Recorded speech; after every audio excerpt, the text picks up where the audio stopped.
नमस्कार, मैं अंजना और आप देख रहे हैं चीखता भारत न्यूज। बढ़ते हैं आज की बड़ी खबर की ओर। माघ मेला पहुंचे बाबा रामदेव। धर्म और आस्था की नगरी प्रयागराज में बाबा रामदेव संगम नगरी पहुंचे और संगम नोज पर पहुंचकर मां गंगा का आचमन किए और विधिवत पूजन अर्चन के साथ ही गंगा मैया की आरती भी की। जैसे ही संगम घाट पर बाबा रामदेव पहुंचे, संगम पर उपस्थित श्रद्धालु झलक पाने के लिए बेताब दिखे। बाबा रामदेव ने कहा कि त्रिवेणी में आना ही बहुत बड़ा सौभाग्य है। यहाँ की जो व्यवस्थाएं हैं, जो धार्मिक मान्यताएं हैं और जो अलौकिक दृश्य हैं, सनातन का गौरव काल है। और तीर्थों में भी कुछ लोग अलग अलग एजेंडा लेकर चलते हैं। तीर्थ स्थल पर किसी को किसी प्रकार का अहंकार एजेंडा नहीं होना चाहिए।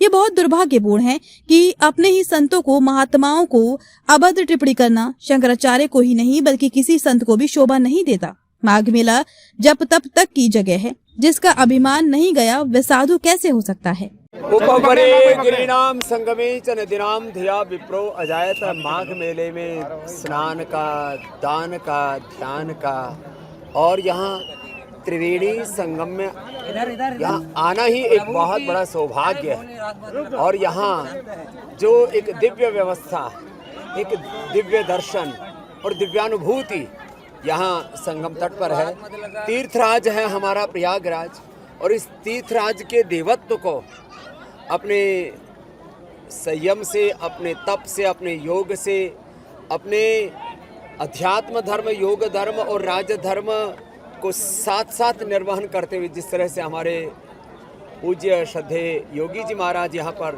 निर्वहन कर रहे हैं, वो आत्मा को हर्षित करने वाला है।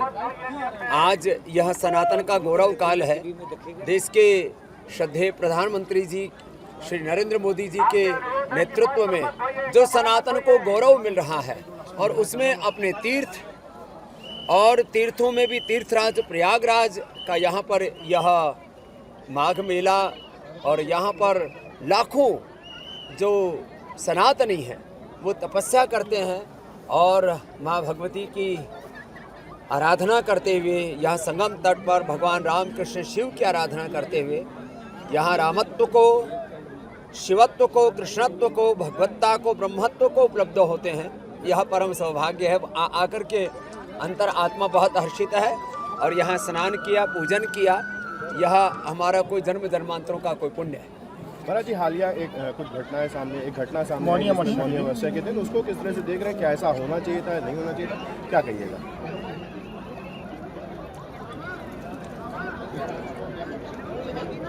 तीर्थों में भी कुछ लोग अलग अलग प्रकार से अपने एजेंडा लेकर के चलते हैं। मुझे लगता है कम से कम तीर्थों में किसी भी प्रकार का कोई व्यक्तिगत किसी का अहम का, प्रतिष्ठा का एजेंडा नहीं होना चाहिए।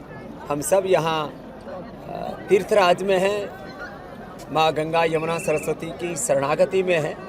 यहाँ पर किसी भी प्रकार के कोई वैयक्तिक अहंकार के मुद्दे नहीं होने चाहिए। महाराज जी, उन्होंने औरंगजेब बोल दिया मुख्यमंत्री। ये बहुत ही दुर्भाग्यपूर्ण है कि अपने योगियों को, अपने ही महात्माओं को ऐसे अभद्र भाषावली का प्रयोग करना, ये किसी भी शंकराचार्य तो बहुत दूर की बात है, किसी साधु को भी शोभा नहीं देता।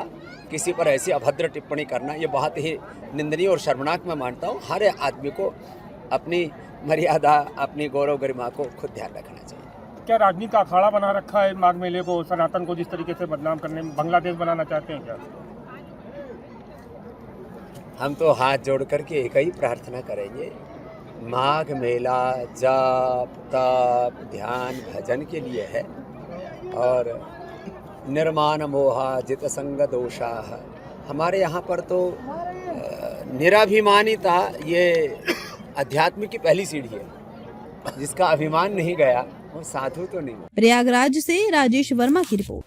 अब तक के लिए बस इतना ही। फिर मिलते हैं एक ऐसी ही बड़ी खबर के साथ। तब तक के लिए नमस्कार और देखते रहिए चीखता भारत न्यूज। अगर आपको वीडियो पसंद आई हो तो लाइक करें व शेयर करें। ऐसे ही लेटेस्ट अपडेट पाने के लिए बेल आइकन को प्रेस करना ना भूलें। अगर आप हमें फेसबुक या फिर इंस्टा के माध्यम से देख रहे हैं तो हमारे पेज को फॉलो जरूर करें। धन्यवाद।